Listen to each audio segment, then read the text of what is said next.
Top 10 actors who hated Chevy Chase the most. Despite being a comedy pioneer, Chevy Chase left a legacy of feuds, insults, and strained relationships behind the laughing. These 10 individuals detested him the most and had good reason to do so. For decades, he made America laugh. The deadpan delivery, pratfalls, and quick wit that elevated Saturday Night Live to a new level of culture in transformed comedy. Generations of performers were influenced by Chevy Chase's comedy, as they watched his movies as children and aspired to be like him until they finally met him. One former SNL cast member revealed that there's a unique kind of disappointment when you find out your hero is the story's villain. In addition to his groundbreaking comedy, Chase left behind a legacy of broken relationships, bruised egos, and a reputation as possibly the most difficult star in an industry known for difficult stars. For more than 40 years, that disappointment has plagued the hallways of 30 Rockefeller Plaza and innumerable Hollywood sets. These 10 performers, who ranged from SNL co-stars who saw his quick ascent to community cast members who suffered through his sad decline, learned the painful truth. Until they had to deal with him, Chevy Chase made people chuckle. The name Chevy Chase evokes memories of classic comedies such as Fletch, Caddyshack, and the Vacation movies. He was one of the biggest stars of the 1970s and 1980s thanks to his sharp wit and physical comedy. In fact, John Lennon was said to be a fan and plan his week around seeing Chase on Saturday Night Live. However, that extraordinary talent had a dark side that deepened as his career developed. Colleagues characterized the man behind the dazzling performer as nasty, insecure, and unappealing. A celebrity whose enormous ego concealed deep-seated fears that he projected onto others. As one veteran SNL writer put it, the contrast between Chevy's public image and his private conduct was breathtaking. Viewers witnessed this endearing, self-assured comic. Because his coffee wasn't at the proper temperature, we witnessed someone who could bring a production assistant to tears. A distinct Hollywood phenomenon was produced by the distance between the adored celebrity and the dreaded coworker. An all-time great comic who also gained a reputation for being intolerable. Tension and release are the foundation of comedy. On the fine line that separates discomfort from comfort. As Chase's career developed, the distinction became more hazy. What started off as edgy comedy eventually turned into actual cruelty, with his scathing wit directed at colleagues rather than spectators. A filmmaker who collaborated with Chase in the 1990s indicated that there are two types of mean, humorous mean and mean. Chevy became less and less able to distinguish between the two. A pattern becomes apparent as we narrow down the list of the 10 performers who were most negatively affected by Chase's actions. Bullying is a symptom of underlying insecurity, racism, and sexism. The chronology is far more concerning. The stories from SNL to Community, from the 1970s to the 2010s, are uncannily similar.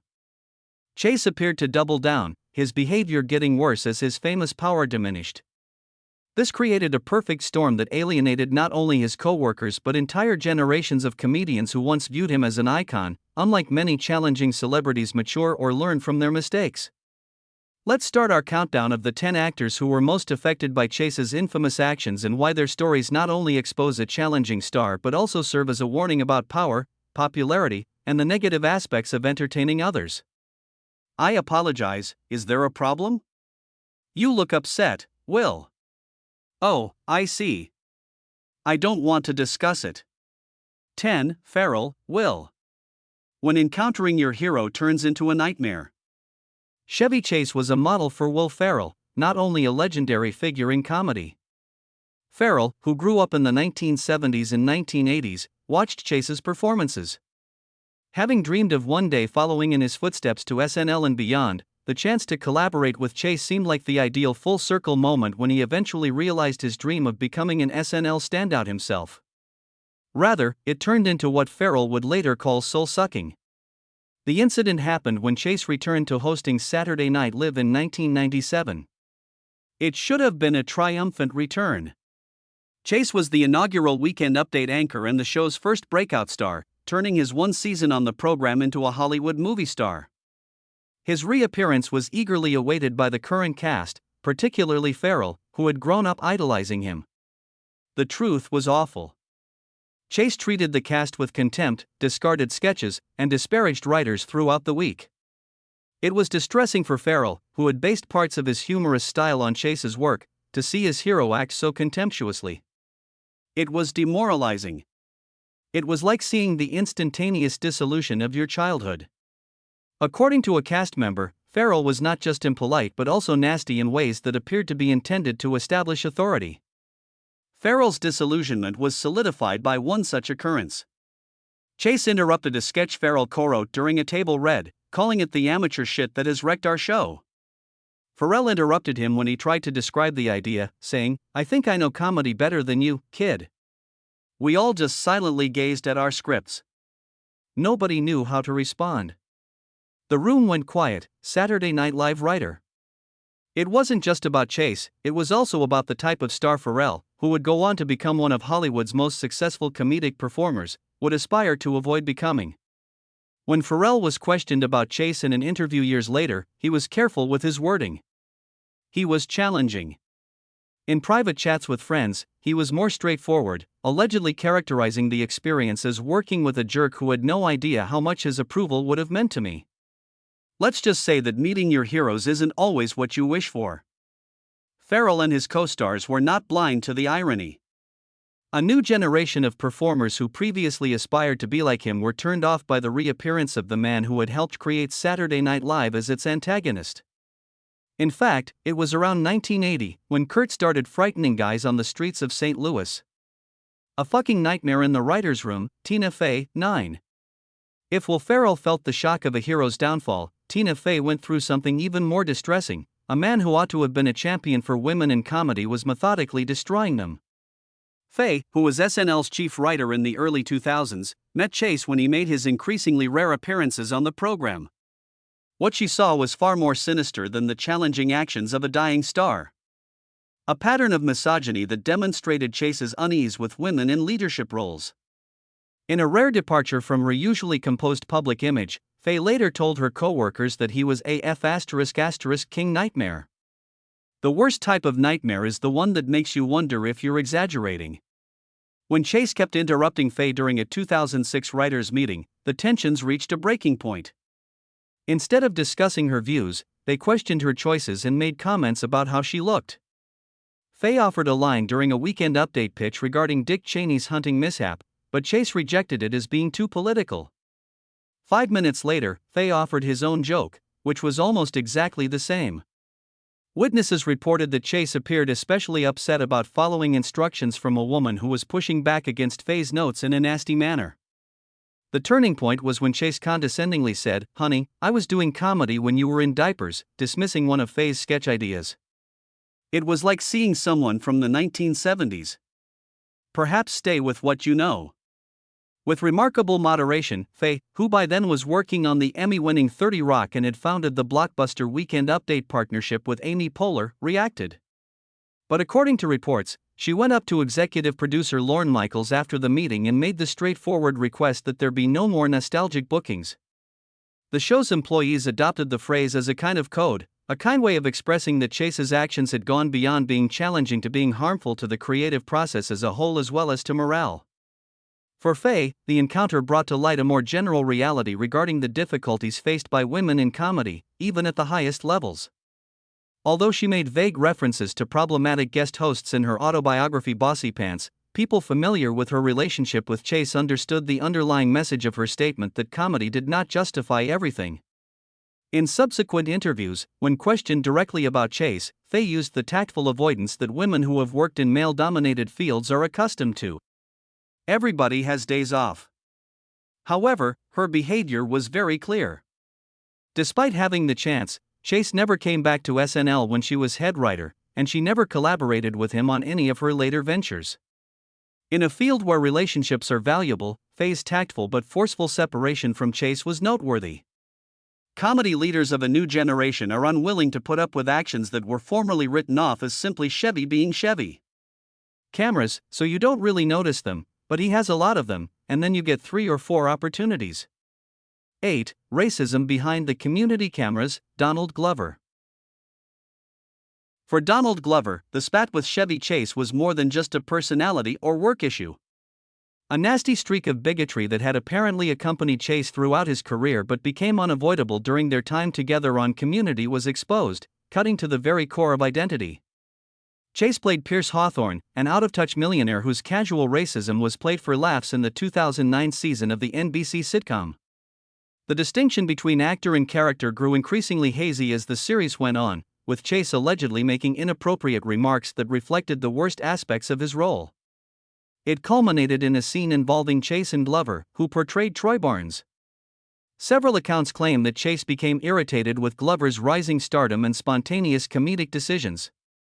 "People think you're funny because you're black," Chase allegedly said Glover in an unscripted act of nastiness. Tension on set was immediately raised by the remark, which was made in front of the actors and crew. The encounter was illuminating, but not wholly unexpected, for Glover, who would go on to create the Emmy-winning Atlanta and build a diverse career as actor, writer, and musician Childish Gambino. Glover then told The New Yorker, "I just saw Chevy is sad. I am powerless to assist him. Nobody can help him at this point." What made the situation even more difficult was Chase's apparent inability to recognize the offensive nature of his comments. When confronted, he reportedly dismissed concerns with variations of, "It was just a joke," or, "People are too sensitive now," deflections that only deepened the rift between him and the younger cast members. While Glover handled the situation with remarkable grace, never publicly attacking Chase or allowing the tension to disrupt production, the impact was significant. Glover left Community in its fifth season to pursue other projects, a departure that many insiders connected, at least partially, to the uncomfortable dynamic with Chase. Chase, for his part, never issued a meaningful apology to Glover.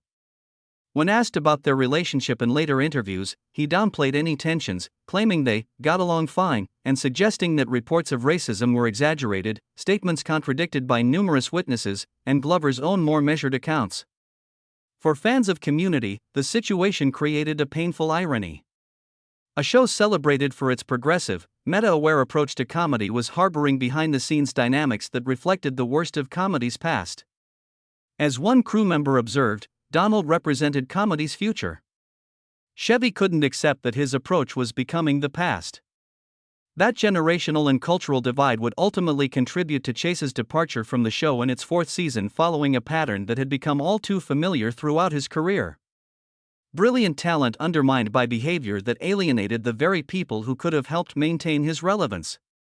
"Hey, I remember that night too, and I don't remember anybody twisting your arm." 7. Bill Murray. The backstage brawl heard. Round Hollywood. Some Hollywood feuds simmer quietly. Others erupt into the stuff of legend. The conflict between Chevy Chase and Bill Murray falls decidedly into the latter category, a clash of comedy titans that culminated in a physical altercation backstage at Saturday Night Live and established the template for Chase's difficult relationships for decades to come.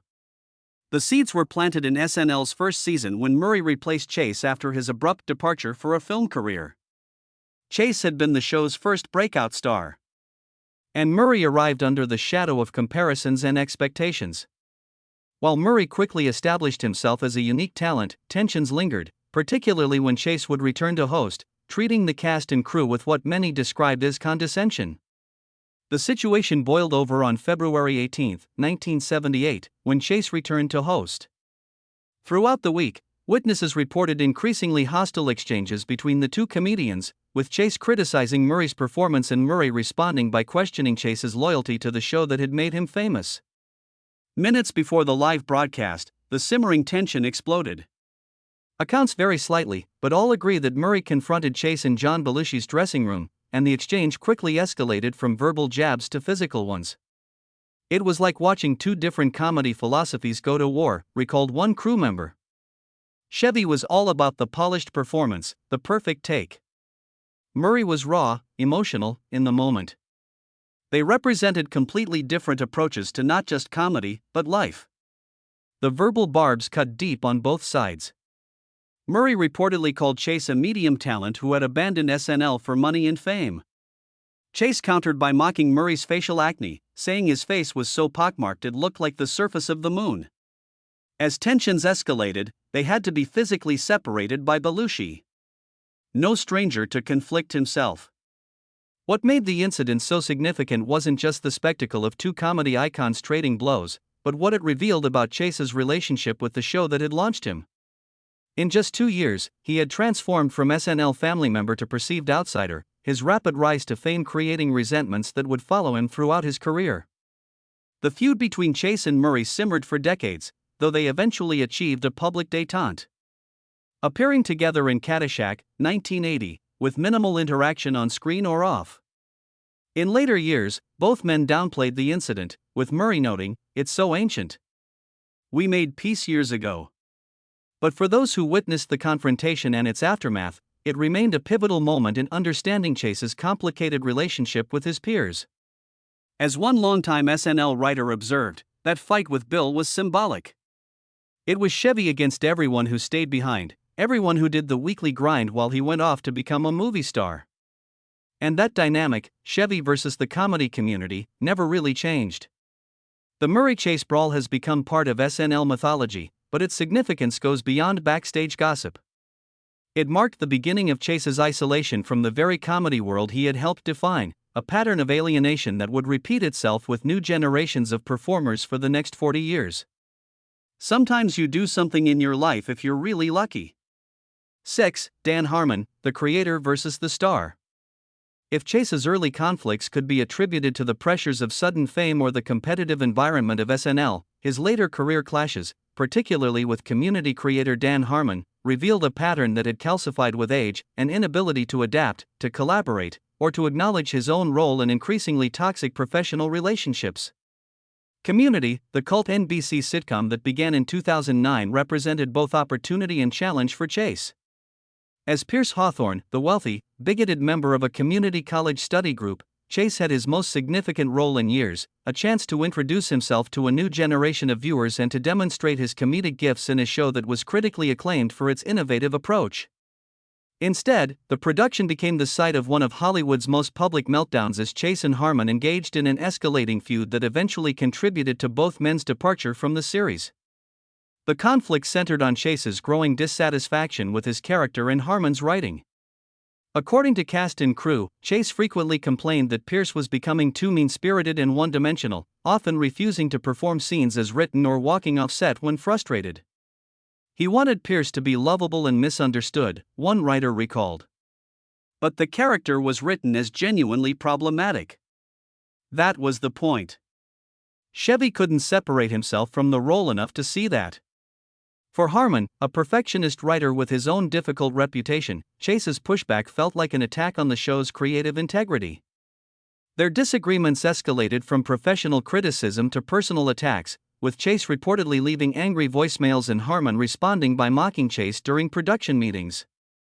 The situation reached its nadir when Chase walked off set before finishing a scene in the season 3 finale. That night at a wrap party, Harmon led the crew in a chant of FHU Chevy with Chase's wife and daughter in attendance. In retaliation, Chase left Harmon a profanity-laden voicemail that Harmon then played for an audience at his Harmontown podcast recording, making their private feud very public. It was like watching two different versions of Hollywood self-destruction collide. Neither would back down, and the show became collateral damage. Community staff writer, "I don't get any laughs anymore," Chase complained in the leaked voicemail. "That's not the way I'm used to working. I've been making a living at this for 40 years. I'm just saying the laughs are up to the actor to get, and if it's not there, the actor's in trouble." The message revealed the core of Chase's frustration. A legendary comedian who was used to managing his own reputation was suddenly at the whim of authors who were decades younger, who crafted a character that didn't highlight him the way he wanted to. For Harmon, it validated his opinion that Chase was the most unappreciative performer he had ever collaborated with. NBC stepped in. And both men apologized in public, but the harm had already been done. Departed the program in its 4th season following Harmon's temporary dismissal as showrunner, and the fight became a part of both men's public identities, mentioned in interviews, examined by fans, and examined as an example of creative conflict. Years later, Harmon provided a more balanced viewpoint, admitting his own involvement in the dispute and implying that Chase's actions were partly motivated by a fear of being forgotten. He was come from a location where he felt out of touch. Younger audiences did not know him as the legendary Chevy Chase comedian, but rather as the old man from the neighborhood. Much of Chase's challenging behavior throughout his later career can be explained, if not excused, by his fear of being forgotten, of being outperformed, and of losing the status that had defined him for decades. The uneasiness that had always been behind his self-assured veneer found more damaging outlets as his star power diminished. You've undoubtedly noticed something chilling by now. A new generation emerges every 10 years, and Chevy always manages to alienate them. But what about the names up front?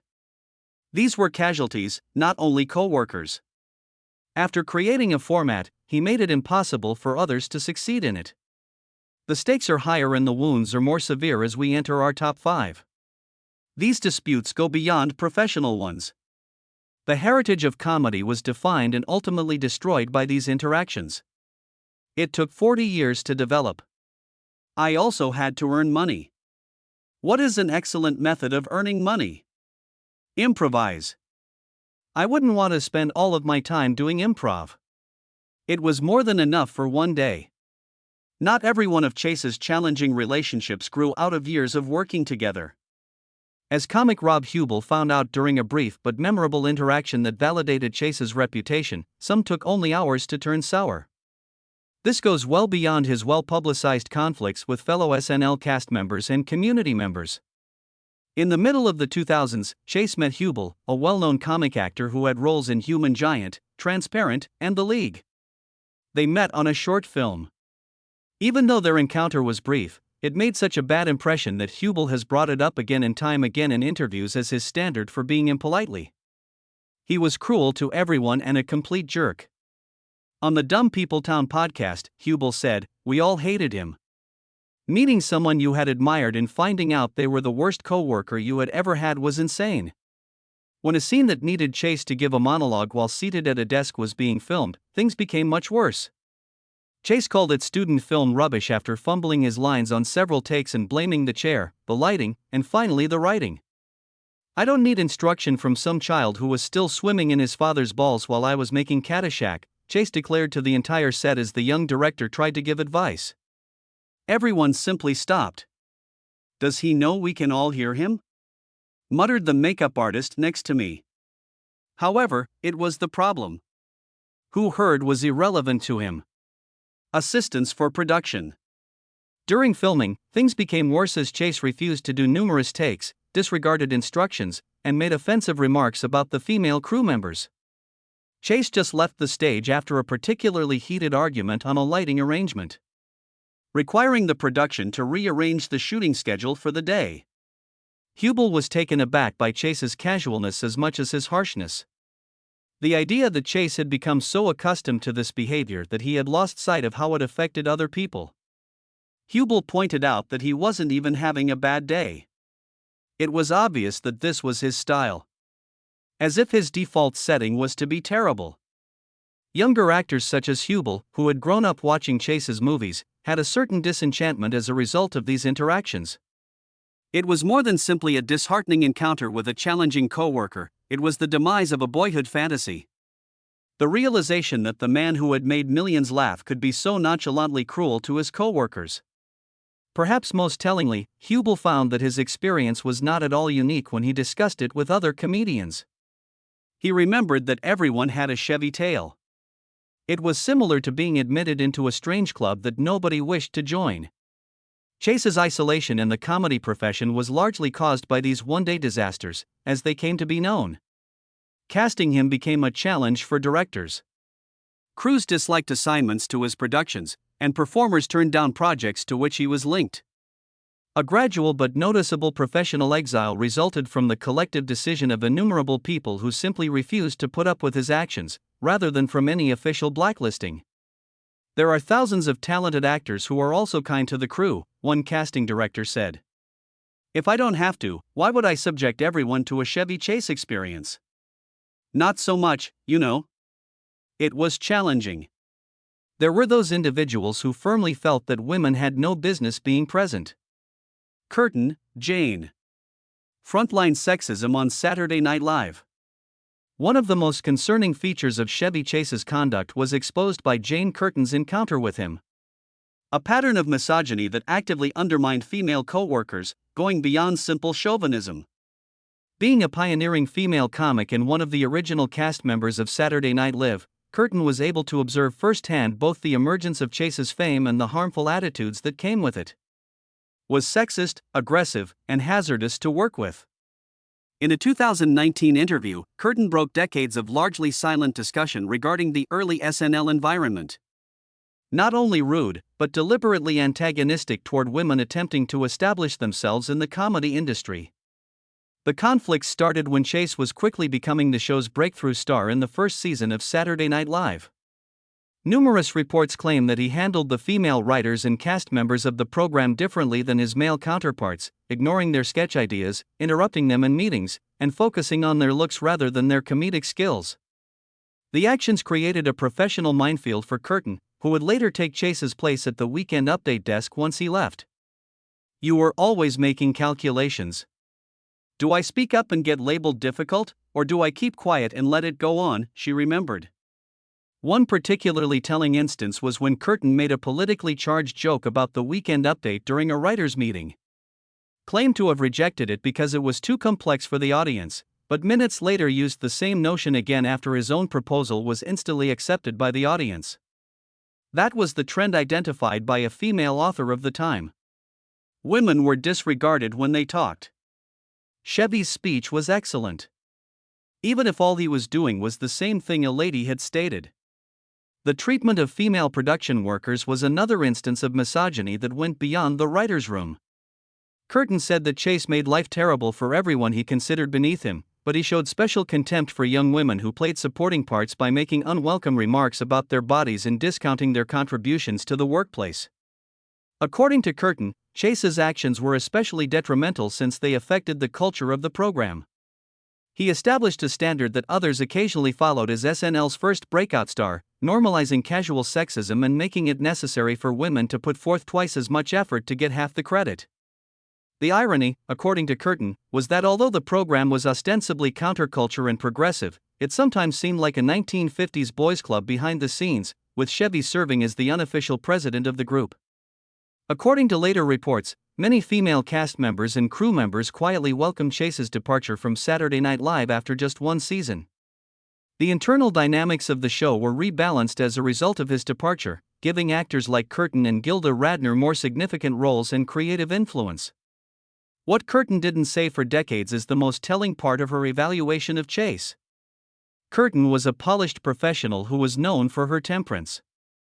As such, her eventual openness regarding Chase was all the more remarkable because she rarely spoke critically about her colleagues. Colleagues from that era corroborated her story when she finally spoke up, implying that her experience was representative rather than unique. The Chase-Curtin relationship serves as a depressing reminder of comedy's complex history with gender equality and how even groundbreaking shows could hide retrograde beliefs behind the scenes, which is troubling for a program that helped define modern comedy and launched innumerable careers. 3. The rivalry that influenced Saturday Night Live, John Belushi. There was more to the conflict between Chevy Chase and John Belushi than merely a personality difference. It was a basic struggle for comedy's soul that was taking place behind the scenes of the most important television program. The intense fears that lay beneath Chase's self-assured facade and created patterns that would characterize his relationships for decades to come were exposed by their rivalry, which started during the first season of Saturday Night Live and lasted until Belushi's death in 1982. Belushi and Chase represented distinct comic philosophies from the start. Belushi channeled a raw physical comedy that seemed to spring from his own nature, whereas Chase was polished, camera-ready, and eloquent. Naturally, they competed because of their different styles, but things got more heated when Chase quickly became the show's breakout star. Dan Aykroyd, who was close to both men, remembered that John detested the attention Chevy received. Additionally, Chevy was angry because he was perceived as more mainstream, while John was recognized as the true voice of the counterculture. The competition showed up in both covert and overt ways. They would vie for punchlines at table reads, frequently interrupting one another. They promoted conflicting sketch ideas during production sessions. On air, they occasionally gave the impression that they were competing with one another, trying to command attention and steal situations, rather than merely performing for the audience. Chase's ultimate decision to quit SNL after just one season was what turned their professional rivalry into a personal feud. leaving the show to pursue a career in movies while it was still getting established. This seemed like a betrayal to Belushi and the others who stayed, sacrificing the group that had made him famous in favor of personal fame. Belushi allegedly warned Chase, "You're leaving us all hanging, not just a job." Chase's remark, "I have to look out for myself," encapsulated the core distinction between their perspectives on their jobs and interpersonal connections. When Chase returned to host, he treated his former co-workers with what many called contempt, which increased the tension. Despite Belushi's protests, he insisted on performing a rejected comedy idea during one notorious hosting tenure. Chase caused long-lasting animosity by blaming the execution of the skit rather than the idea when it failed to connect with the audience. The dynamics of films like Caddyshack, where director Harold Ramos purposefully organized their scenes separately to avoid on-set difficulties, were impacted by their conflict, which became so well known in comedic circles. Friends said they had to carefully handle invitations even in social situations to prevent both men from attending the same event. Their antagonism was so bitter since there was a nuanced admiration underneath the professional envy. Belushi appreciated Chase's accuracy and skill with words. Belushi's genuineness and countercultural legitimacy were qualities Chase admired. They could have balanced each other's advantages and disadvantages in a different setting. Rather, they found themselves in a contest that neither of them could win. Chase was among those grieving Belushi's death from a heroin overdose in 1982. Because of his obvious emotion during the funeral, some people thought their fight had been overblown, but those closest to both men understood otherwise. Despite being complicated by respect for one another, their conflict had been genuine and important. The struggle between Chase and Belushi created a pattern that would recur throughout Chase's career. He was unable to completely fit into ensembles. A propensity to value individual achievement over group innovation and a defensiveness that turned disagreements at work into personal grudges. Watching Chevy with John was like seeing the template for how he would interact with performers for the next 40 years, one of the SNL writers of the time noted. The drive to be the center of attention, the competitiveness, and the insecurity were all present from the start. It's wonderful to be in New York. It was a pleasure to attend Saturday Night Live. The day after Halloween is a terrific time to be here. 2. Racism from the first hello, Chris Rock. One of the most unsettling episodes in SNL's history is Chris Rock's run-in with Chevy Chase. A teenage performer who would later become one of the most important comic voices of his generation was forever changed by the casual racism of a comedy icon. The incident happened during the 1992 to 1993 season of Saturday Night Live, when Chase was back as host and Rock was a cast member. Working alongside a comedic legend should have been a career high point for Rock, who had grown up admiring Chase's movies and SNL appearances. Rather, it turned into what Rock would later say was the rudest treatment I've ever received in my professional life. Rock himself and several other sources claim that the tension started practically as soon as Chase arrived. Chase allegedly startled everyone in the vicinity with a racially offensive remark during their first encounter. Although reports differ about the precise phrasing, Rock has attested that the comment was definitely racial in origin and that it was made minutes after they met. Rock later remembered that it wasn't even a joke. The punchline was absent. It was merely racist. The encounter presented an awkward scenario for Rock, who was in his 20s at the time and was still making a name for himself at SNL. Remaining silent meant tacitly tolerating abuse that diminished Chase's dignity, while confronting him directly could have branded him as difficult at a pivotal point in his career. Throughout the week, things became worse because Chase kept saying awkward things during practices. Cast members in attendance reported that Chase appeared especially disturbed by Rock's increasing popularity in the comedy industry, disparaging his stand-up routine and asking if his content was too urban for general audiences. The absence of show leadership involvement just served to exacerbate the problem. Despite the complaints raised by a number of senior cast members and writers regarding Chase's conduct, no official action was taken. This failure was indicative of the show's complex history with racial issues and its propensity to shield established stars at the expense of up-and-coming talent. Rock learned hard lessons about the power dynamics in Hollywood and the extra pressures encountered by artists of color from the experience, which became a formative one. Years later, he said, "You quickly learn who gets the benefit of the doubt and who doesn't." The consequences were severe. Chase was not asked to host again for a number of seasons following that program, which is an uncommon outcome for a founding cast member. Because he frequently believed his skills were misused on SNL, Rock became increasingly disillusioned with the show as a result of the episode. In 1993, he would depart the show to work on projects that gave him more creative freedom. The power dynamics between them drastically changed in the years that followed, as Rock's star grew and Chase's faded. With his sharp observations on race and society, Rock rose to prominence as one of comedy's most respected voices, while Chase found it more and more difficult to stay relevant in a changing comedic environment. In subsequent interviews, Rock has often exhibited surprising restraint when questioned about Chase, acknowledging the incident without lingering on it. In one interview, Chevy stated, "I don't think Chevy is an evil person, but he hails from a previous era and has never shown any desire in adapting to the current." Chase's growing estrangement from the comedy community can be explained by this evaluation of him as a performer who was either unable or unwilling to change with changing cultural values. Chase stuck to views and actions that were no longer only disrespectful but also unworkable from a professional standpoint, while younger performers embrace more progressive principles and teamwork. Many in the business believe that Rock's encounter with Chase represents a larger transition in American comedy, from a time when racial insensitivity was frequently tolerated to one where it now carries genuine professional repercussions, independent of star power. Radner, Gilda.